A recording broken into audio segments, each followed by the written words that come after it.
50만 명 이상의 어떤 가입자 지표를 갖고 있는 인도네시아 뷰티 플랫폼은 전혀 없습니까? 그럼 오픈마켓 빼고 스타트업 씬에서 일단은 아직까지 인도네시아는 이렇게 기술적으로 접근하는 플랫폼이 없습니다. 거의 유통 중심으로 돌아가기 때문에 고객들은 그냥 쇼핑몰에 들어가서 구매를 하는 정도로만 이루어져 있습니다. 그래서 저희가 이 정도로 정교한 뷰티 커머스 앱은 없다. 인도네시아에서 아직 존재하지 않습니다.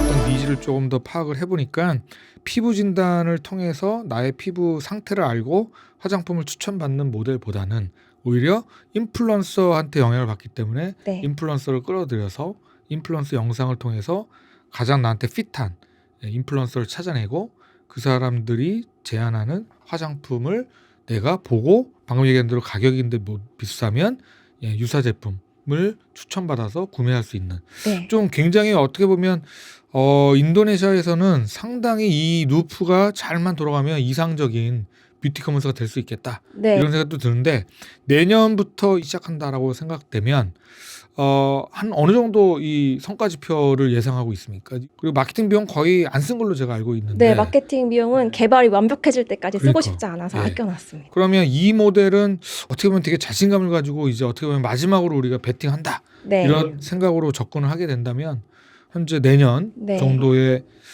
가입자 일단 가입자의 이 순증 측면에서 보면 어느 정도 효과가 있을까요? 그냥 정확하게 저희가 예측을 할 수는 없겠지만 제가 기대하는 바로는 한 달에 300명 이상의 인플루언서들이 들어오고 네. 그다음에 거기에 맞춰서 이용자가 한 명의 영상을 뭐 1000건 이상을 본다. 약간 이렇게 이제 목표를 좀 세우면 좋을 것 같습니다. 1000건 이상을 본다. 그러니까 1000명이 매칭이 되는 거죠. 1000명이 네. 매칭이 돼서 1000건이 하여튼 틀어진다. 네. 그 정도는 가능할 수 있겠죠. 충분히. 네. 그죠? 저희 실제 가입자 수랑 매칭이 되면 그 정도. 그러면 그 누적으로 치면 내년 말 목표는 어느 정도 될까요? 저희 일단은 50만 건 네, 50만 보고 명까지는 있습니다. 갈 것 같다. 네. 그러면 사실은 이 50만 명 이상의 어떤 가입자 지표를 갖고 있는 인도네시아 뷰티 플랫폼은 전혀 없습니까? 그럼 오픈마켓 빼고 스타트업 씬에서 일단은 아직까지 인도네시아는 이렇게 기술적으로 접근하는 플랫폼이 없습니다. 거의 유통 중심으로 돌아가기 때문에 고객들은 그냥 쇼핑몰에 들어가서 구매를 하는 정도로만 이루어져 있습니다. 그래서 저희가 이 정도로 정교한 뷰티 커머스 앱은 없다. 인도네시아에서 아직 존재하지 않습니다. 그러니까 그런 게 이제 궁금한 것 같아요. 한국에서는 그런 유사한 앱들이 네. 그러니까 특성과 비즈니스 메커니즘은 조금씩 다르지만 상당히 많이 있지 않습니까? 네, 맞습니다. 그리고 미디어 채널도 너무 발달돼 있고 뭐 화장품 OEM사도 너무나 그렇죠. 많고 네. 그래서 어떻게 보면 화장품을 집중적으로 이제 사실 커머스 루프를 만들어서 매출을 높이려고 하는 사실 뷰티 스타트업들이 요즘 잘 안 되거든요. 고전을 네. 겪고 있고 한국에서 사실 또 이커머스 영역은 요즘은 또 투자가 잘 안 되고 근데 인도네시아는 박윤정 대표님 보시기에 이제 시작이다. 네. 이제 뷰티 커머스는 시작이다. 네, 맞습니다. 오프라인 중심의 이 문화에서 네. 이제 모바일 온라인 쪽으로 고객들이 이전할 것이다. 네. 이렇게 이제 보고 있는 것이죠. 네.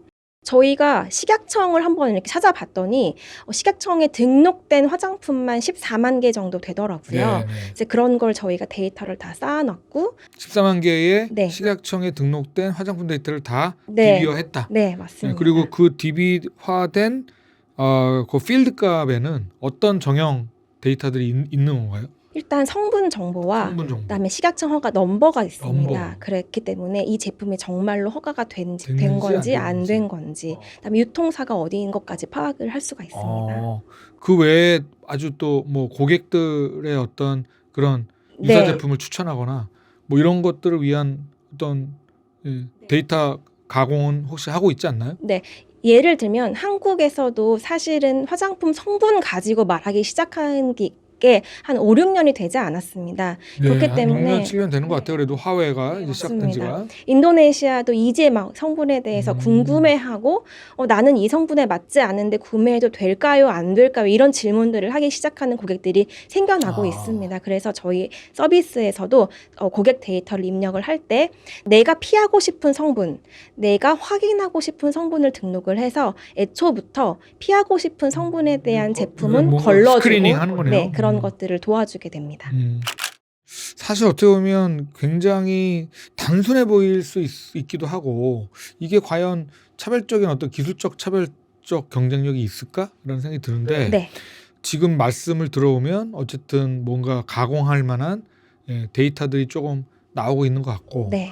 향후에 내년에 50만 명 정도까지 가면 일단 고객 데이터는 들어올 것이고 네. 이 고객이 어떤 인플루언서와 핏한지 해당 인플루언서도 나올 것이고 그러면 인플루언서가 주로 판매하는 화장품이 매칭화 될 것이고 네. 그리고 그 화장품과 유사한 또 제품들도 추천이 매칭이 될 것이고 그렇게 되면은 사실 거의 4단계 정도로 데이터의 채널이 이제 만들어질 것 같은데 네. 현재 그런 것들을 분명히 생각하실 것 같고 그런 네. 데이터를 활용해서 향후에 우리가 어떤 좀 고도화된 좀 진일보된 서비스를 우리가 제공할 수도 있을까요? 네, 앞서 말씀해 주신 네. 것처럼 저희가 이제 데이터를 가지게 되면서 오히려 한국 쪽 OEM 회사의 제조사의 그런 성분 데이터나 이런 것들을 가지고 새로운 PB 브랜드를 창출시킬 수도 있고요. 아니면 인플루언서가 요청하는 제품들을 다시 만들어서 이제 판매를 도와줄 수도 있고 약간 여러 가지 방법으로 비즈니스를 확장시킬 수도 있을 것 그렇네요. 같습니다. 그 얘기는 이제 뭐 한국의 브랜드나 인도네시아 브랜드, 중국 브랜드 우리가 직접 가져와서 사실 유통이라고 하는 유통 모델이었는데 네. 그게 아니라 이제는 인플루언서와 협력해서 너의 팔로우들이 너랑 핏하게 맞는 우리 고객들이 한 10,000명이 있어.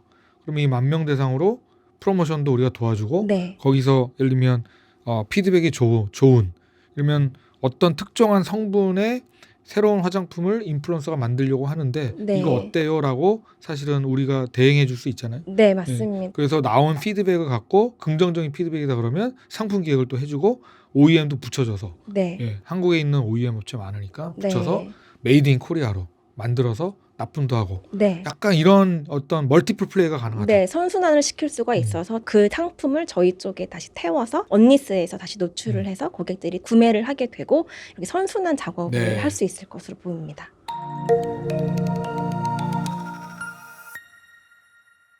기존에 그러면 화장품 브랜드 유통사라던가 이런 업체들도 노컬에서 계속 잘하고 있지 않습니까? 인도네시아 노컬 화장품 브랜드들이 계속 올라오고 있다는 얘기를 네, 제가 계속 들었는데 올라오고 있습니다. 그런 노컬 브랜드사 입장에서 보면 결국은 자사몰 또는 우리가 디지털 트랜스포메이션이라고 하는 네. 이 온라인 사업 부분을 직접 옴니 채널 관점에서 만들어서 사실은 이제 고객들의 데이터를 끌어모으고 거기에서 상품 기획을 하는 또 브랜드사들만의 새로운 또 이런 전략들이 있는데 한국은 정말 그렇게 대결 구도거든요. 네. 온라인 플랫폼과 브랜드사들의 대결 구도인데 인도네시아는 어떠실 것 같아요? 우리나라 같은 경우에는 웹사이트를 검색할 수 있는 또 대형 초록창이나 이런 것들이 존재하잖아요. 근데 인도네시아는 그런 것조차 검색할 수 있는 곳이 잘 없습니다. 그 얘기는 네. 고객이 필터링을 통해서 내가 원하는 화장품에 액세스하기까지 걸리는 허들과 시간이 너무 높다는 얘기는? 네, 높습니다. 그래서 저희가 이거를 각 브랜드사의 인큐베이터가 되겠다라는 생각으로도 지금 운영을 하고 있고요. 그렇게 됐을 때 또 장점은 어쨌거나 해외 진출을 했을 때는 이제 인플루언서를 찾아서 본인 브랜드에 맞는 어떠한 마케팅을 찾아야 되는데 이게 알고리즘으로 이제 통해서 가다 보니까 한국에서는 사실은 찾기가 굉장히 어렵습니다. 계속 인도네시아 알고리즘을 만들기는 어렵기 때문에 결국에 그래서 인도네시아에 들어왔을 때 저희와 같은 플랫폼을 만나면 굳이 다른 마케터사를 찾지 않아도 자연스럽게 인플루언서 리뷰를 할 수 있는 인플루언서를 만나고 이렇게 매칭을 해주는 서비스까지 가능하기 때문에 조금 더 수월하게 수출에 저희가 도움을 줄 수 있지 않을까 생각합니다. 인도네시아 시장 자체는 크지만 또 너무 폐쇄적인 또 마켓인 것 같기도 하고 네. 그래서 또 가성비가 또 굉장히 중요하고 그러니까 너무 비싸면 절대 팔리지 않는 그런 문화라고 제가 들었고 현장에서도 느낀 바가 좀 컸습니다.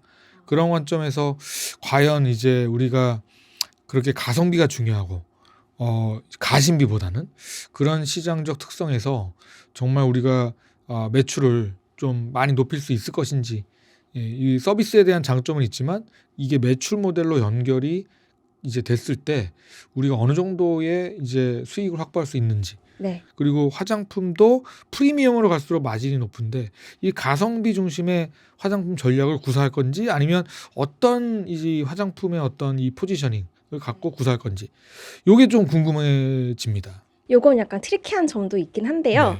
하이엔드 고객 같은 경우에는 사실은 유명 브랜드, 예를 들어 뭐 SK2 이런 유명 브랜드를 세트로 구매하시는 이제 고객들이 굉장히 많습니다. 근데 그런 분들도 한 번씩 좀 다양한 브랜드를 써보는 이제 그런 분들이 생겨나면서 이제 결국에는 따져보고 내가 왜 이 제품이 맞아서 따져보고 사시는 고객들이 늘어나게 되면서 저희 같은 경우에는 고객이 하이엔드일지라도 아니면 고객이 좀 로우 밸류를 가지고 계신 분들이라도 그 분들에게 맞춰서 제품을 추천하기 때문에 굉장히 레인지가 넓다고 보시면 될 것 같습니다. 거기다가 계속 말씀을 드리지만 인도네시아는 젊은 여성이 굉장히 많은 인구이기 때문에 우리나라처럼 노령화되고 있는 사회보다는 한 번 더 인도네시아를 더 생각해 보시면 더 좋을 것 같다라고 이제 말씀을 드리고 싶고요.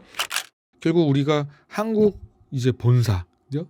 이제 인도네시아 자회사 개념인데 결국 우리가 이 엑시 전략을 투자자들한테 잘 설득력 있게 설명을 해야 되는데 이게 인도네시아에 있다 보니까 요즘 이제 한국에 있는 투자자들도 걱정을 많이 해요. 한국 기업도 지금 관리하기도 힘들고 네. 투자하기도 힘든데 인도네시아에서 뭘 한다, 베트남에서 뭘 한다. 이게 과거에는 굉장히 긍정적으로 봤거든요. 이머징 마켓이다. 네. 근데 이제 경기가 침체되니까 거꾸로 이머징 마켓은 좋은데 우리가 잘 모르니까 패스. 오히려 우리가 잘하는 한국 시장에서 뭔가 성과를 낼 수 있는 기업들한테 더 또 주목을 하고 있는 또 이런 것도 있는 것 같아요. 이게 네. 물론 또 경기가 또 좀 살아나면 바뀌겠죠. 그런 관점에 봤을 때 언니스가 인도네시아에서 사실은 어떤 엑시 전략, 어떤 출구 전략을 갖고 활약을 할 것인지 이게 좀 궁금해집니다. 가장 투자 측면에서 어려운 거는 아무래도 인도네시아가 이제 달러 베이스가 아니다 보니까 원화와 달러와 루피아 환율이나 여러 가지 생각을 고려하지 않을 수밖에 없는데요. 그래서 저희는 이제 싱가포르로 이제 내년 정도에는 싱가포르 본사 정도로 이전한다. 플립을 한번 고려를 해보고 그 다음에 인도네시아로 다시 투자를 할 수 있는 방안으로 이제 생각을 하고 있습니다. 그러면 결국 뭐 한국 본사 인도네시아 자회사 구조가 아니라 네. 이제 싱가포르로 한국 본사를 플립을 통해서 플립이라고 하는 것은 본사 이전이라는 뜻이죠. 본사를 이전하고 한국은 자회사화 네. 또는 R&D 기지화 그리고 인도네시아 자회사 이렇게 이제 싱가포르이 일종의 지주사가 되는 겁니다. 네, 한국 자회사, 맞습니다. 인도네시아 자회사 구조를 세팅해서 좀 더 인도네시아 시장에 좀 더 원활하게 자본 조달이 될 수 있도록 하고 그러면 싱가포르 뭐 주식시장에 상장하든지 M&A가 네. 되는 그런 그림을 그리는 게 지금 으로서는 일단 최선의 방법인 것 같다. 네. 이렇게 생각하면 될까요? 싱가포르에도 글로벌 화장품 기업들도 다 동남아 본사가 이제 다 싱가포르에 싱가포르에 있잖아요. 네. 그래서 오히려 우리가 인도네시아에서 성공하면 네. 싱가포르에 본사를 둔 노레알부터 시작해서 그런 브랜드사들 그리고 대형 네. 온라인 플랫폼 사업자들도 관심을 가질 것이다. 네. 그렇게 전략을 짜고 있습니다. 13년 동안의 사업에서 지금 어떻게 보면 거의 10년, 11년은 기존의 레가시 유통 네. 비즈니스를 했다면 이제 K-스타일 허브라고 하는 법인을 만들어서 언니스 앱을 출범한 거는 이제 2년 정도 된 거고 그러면 향후에 이제 내가 이제 인도네시아 생활 이제 20년 차가 됐을 때 그리고 사업적으로 봤을 때 언니스의 7년 차의 비전은 뭐가 될까요? 일단 언니스가 인도네시아에서 누구나 아는 뷰티 앱으로 성장하는 이제 1위 앱으로 성장하는 게 첫 번째 목표고요. 두 번째 목표는 누구나 아는 대기업 브랜드 로레알부터 시작을 해서 글로벌 브랜드가 뭐 P&G 뭐 여러 가지가 있는데요. 유니레버도 마찬가지고요. 그런 브랜드사들이 처음 제품을 런칭할 때 무조건 언니스 랩부터 시작을 해야 된다라는 사회적인 어떤 공감대, 사례가 그다음에 사례를 공감대를 만들어 형성하고 있고, 싶다. 네. 그게 곧 컬처를 만드는 거거든요. 네. 화장품을 시작할 땐 언니스에서 약간 이런 네. 이제 인식을 이제 탑 오브 마인드에 맞습니다. 딱 주는 거거든요. 지금 K-드라마 때문에 오빠라는 단어는 누구나 알더라고요. 어디서는 오빠라고 해라 뭐 이렇게 말을 하는데요. 이제 언니스가 언니라는 시스터리라는 의미보다는 뷰티하면 언니스라는 게 조금 더 앞서 나가는 것을 좀 기대하고 희망을 하면서 이제 계속 비즈니스를 유지해 나갈 예정입니다. 알겠습니다. 언니스가 어떻게 보면 이제 디펙토 스탠다드 네. 화장품의 바로미터가 되겠다. 네, 뷰티의 인도네시아에. 대명사가 되고 싶습니다. 예. 동남아에. 누구든지 오빠를 알듯이 언니스 하면 화장품이야. 언니스는 화장품이야. 네. 화장품의 핵심은 언니스야. 약간 네. 이런 이제 인식을 인도네시아 거의 절반이라고 치면 1억 한 5천만 명의 여성들한테 각인을 시켜주겠다. 네. 그런 것들이 현실화되면 뭐 뷰티 인플루언서뿐만 아니라 고객 그리고 브랜드사 모두 3자가 윈윈할 수 있는 모델을 만들 수 있겠죠. 네. 언니스가 굉장히 선한 플랫폼의 역할을 네. 사실은 그 안에서 적절하게 밸런스를 맞출 수 있다면 사실은 성공할 가능성이 높다고 보여집니다.